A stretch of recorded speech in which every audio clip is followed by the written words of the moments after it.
नमस्कार. अ, गेली 3-4 महिन्यापासून ग्रामपंचायत कर्मचाऱ्यांची जी आकृती बंधात आहेत आणि नसणारे यांची पगार थकीत असल्यामुळे संबंधित कर्मचाऱ्यांनी आज या ठिकाणी जिल्हा परिषद अध्यक्षा आदरणीय शिल्पाताई खोत मॅडम यांची भेट घेतली. या बैठकीमध्ये प्रामुख्यानं मी संबंधित विभागाच्या सर्वच अधिकाऱ्यांना, ग्रामपंचायत विभागचे डेप्युटी सीओ जेवण उगले साहेब, तसेच कॅपो कोडेकर साहेब, सामान्य प्रशासनाचे ओमप्रकाश यादव या सर्वांच्या बरोबर आणि कर्मचारी यांची सर्वांच्या बरोबर बैठक झाली. यामध्ये यांना महिन्याला त्यांची पगार कशी देता येतील याबाबत चर्चा झाली.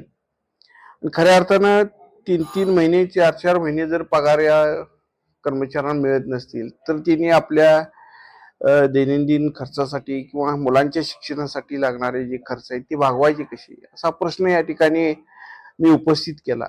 त्यानुसार जिल्हा परिषदच्या फंडातून एक 2-3 कोटीची तरतूद जर केली, जोपर्यंत शासनाचा निधी याला येईस तोपर्यंत जिल्हा परिषदच्या फंडातून त्यांचे पगार भागवले आणि नंतर आला की तो शासनाचा निधी जिल्हा परिषदकडे वर्ग करून घेतला तर निश्चित यामध्ये मार्ग निघू शकेल.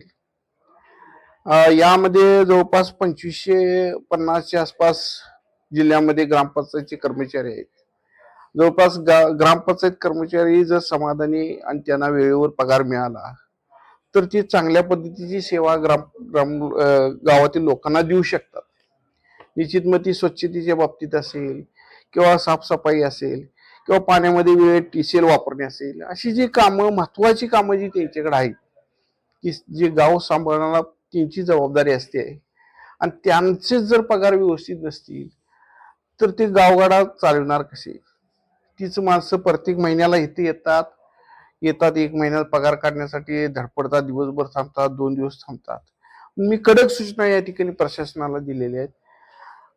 या जे विभागात जे काम करणारे कर्मचारी ते उद्धट उत्तर देतात, अशा उद्धट उत्तर देणाऱ्या कर्मचाऱ्यांची तात्काळ या ठिकाणी बदली करावी अशी मी मागणी या ठिकाणी केली आहे.